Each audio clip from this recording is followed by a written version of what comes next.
Hello guys, welcome back to our new video. तो चलिए शुरू करते हैं आज की हॉरर स्टोरी।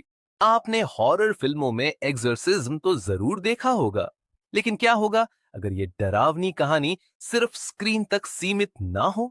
साल 1976 में जर्मनी के एक छोटे से गांव में 23 साल की एमिली रोज की मौत ने पूरे देश को हिला कर रख दिया। क्या ये मौत एक भूत या ताकत का नतीजा थी, या फिर महज मानसिक बीमारी की एक भयावह घटना? चलिए जानते हैं इस दिल दहला देने वाली सच्ची कहानी के बारे में। लेकिन कहानी सुनने से पहले सोचिए, क्या आप अपने सबसे डरावने सपने का सामना कर सकते हैं? 1973 जर्मनी का एक शांत गांव। यहां एक लड़की रहती थी जिसका नाम था एनालिस माइकल। ये वही लड़की थी जिसे दुनिया बाद में एमिली रोज के नाम से जानने वाली थी। एनालिस का बचपन सामान्य था। वो पढ़ाई में होशियार थी और चर्च जाना उसकी जिंदगी का अहम हिस्सा था। लेकिन उसकी जिंदगी में तबाही उस दिन शुरू हुई जब उसके साथ अजीब घटनाएं होने लगी। पहली बार एनालिस ने महसूस किया कि वो सोते समय कुछ अजीब देख रही है। भयानक चेहरे, अंधेरे में घूरती आंखें, और धीरे धीरे ये घटनाएं बढ़ने लगी। उसके माता पिता को लगा ये बस बुरा सपना है, लेकिन ये बुरा सपना हकीकत में बदलने वाला था। और उसके बाद की कहानी आपको झकझोर कर रख देगी। एक दिन स्कूल में बैठे बैठे एनालिस को अचानक ऐसा लगा जैसे उसके शरीर पर कोई नियंत्रण नहीं है। वो कांपने लगी, उसकी मांसपेशियां अकड़ गईं और वो जमीन पर गिर पड़ी। उसके साथियों ने घबराकर उसे अस्पताल पहुंचाया। डॉक्टरों ने इसे मिर्गी का दौरा बताया।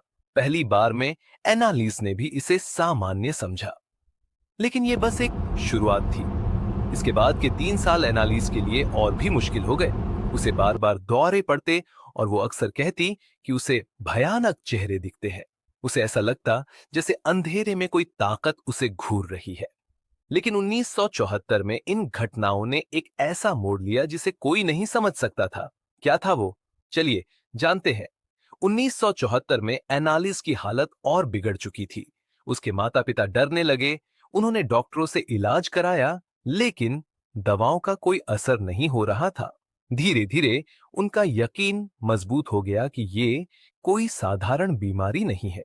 एनालिस खुद कहती थी कि उसके शरीर पर शैतानी ताकतों का कब्जा हो चुका है।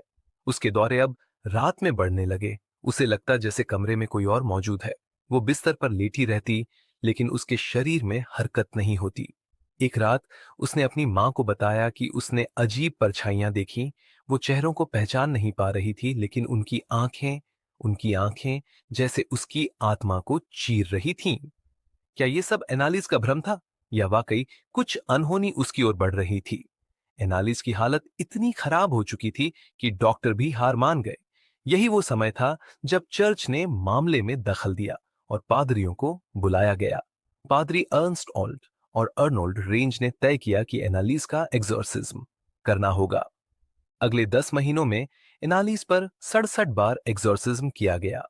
इन एग्जॉर्सिज्म के दौरान वो घंटों तक चिल्लाती, गालियां देती और जमीन पर रेंगती। वो कहती थी कि उसके अंदर लूसिफर, कैइन और चूड्स जैसी बुरी आत्माएं हैं।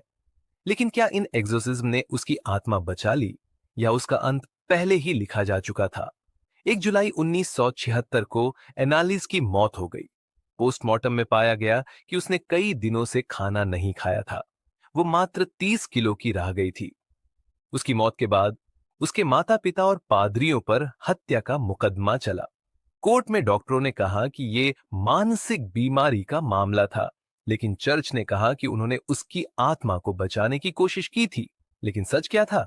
एनालिस की मौत के पीछे वाकई कोई शैतानी ताकत थी, या ये सब एक भ्रम था? एनालिस की कहानी आज भी एक सवाल छोड़ती है। क्या ये शैतानी ताकतों का खेल था, या विज्ञान की एक भूल? क्या हमारा विश्वास हमें सच में अंधविश्वास की ओर ले जाता है? इस पर आपका क्या मानना है? हमें कमेंट में बताइए। अगर आप ऐसी और कहानियां देखना चाहते हैं तो हमारी अगली वीडियो छलावा और डायन जरूर देखें। स्क्रीन पर दिए गए लिंक पर क्लिक करें और जानिए वो भयानक किस्से जो आज भी लोगों की रूहों कांपा देते हैं।